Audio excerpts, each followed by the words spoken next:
you're able to keep the energy and the excitement up no matter what this team is doing on the field. And as a listener, it's so enjoyable to share that experience with somebody who's just as excited as I am, even though the team is not as good as I think we all hope it is. How are you able to keep that faith every day coming into work when you're working for a team like the Lions, who traditionally hasn't been a winner? Well, I think every game has a life of its own, and I think that's the way you look at it. And I think that, and thank you for the kind words. I appreciate that, Stick. But I think you go back to even, the 0-16 season when Jim Brandstatter and I were going through that, and we would just say to each other all the time, just call the next play. Just call the next play. You're not worried about what the big picture is. You're not worried about what the record is. There's a game happening in front of you. It's a game that's got a life of its own. It's a game that's going from play to play to play. And you can figure out what it means in the grand scheme of things later if you have to. But on any given Sunday, a team can win a game. You spend all week thinking about if they do X, Y, and Z, they can win this. So kick it off, find out whether or not they can do it. And that kind of gives you the ability to go in with a clean slate, be excited about it. And look, guys, it's at its core, you're getting paid to talk about a game for a living, Yeah. a game you love, a game you'd be watching anyway. So, through the tough times or whatever else, you never lose sight of that. And I'm blessed to be able to do what I do. Dan, good to talk to you.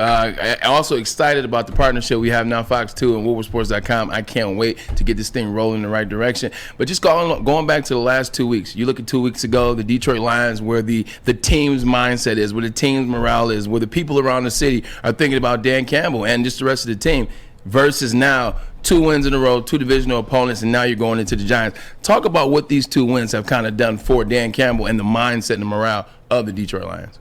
Yeah, good to talk to you, Braylon. And I'm very excited about working with you guys as well, and looking forward to it. And let me just, before I even get to the Lions, let me throw this in just so people understand. And you live this life, so you know what it is.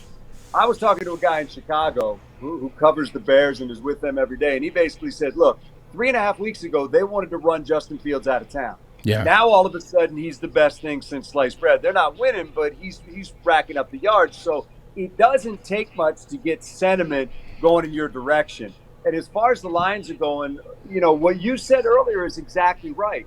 Look, these wins have tremendous value to this team because of the young guys on this team that have never been in these high leverage situations in the NFL and won.